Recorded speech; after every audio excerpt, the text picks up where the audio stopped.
Right details చూద్దాం. CCS ACP Umamaheswararao ఇంట్లో ACB అధికారులు సోదాలు నిర్వహిస్తున్నారు.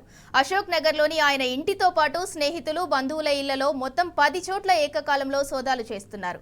ఆదాయానికి మించి ఆస్తులు కలిగి ఉన్నాడనే అభియోగాలతో ఏసీబీ అధికారులు ఈ దాడులు చేస్తున్నారు.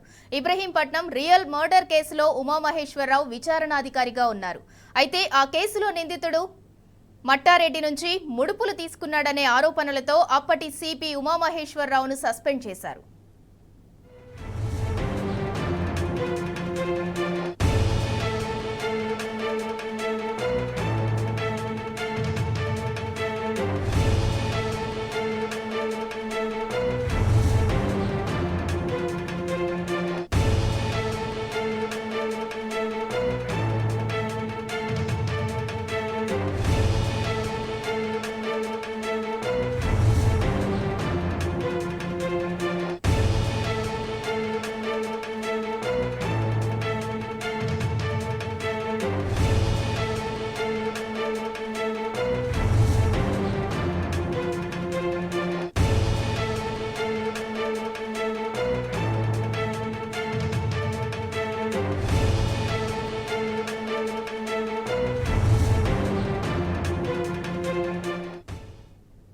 సిసిఎస్ ఏసీపీ ఉమామహేశ్వరరావు ఇంట్లో ఏసీబీ అధికారులు సోదాలు నిర్వహిస్తున్నారు. అశోక్ నగర్లోని ఆయన ఇంటితో పాటు స్నేహితులు, బంధువుల ఇళ్లలో మొత్తం 10 చోట్ల ఏకకాలంలో సోదాలు చేస్తున్నారు.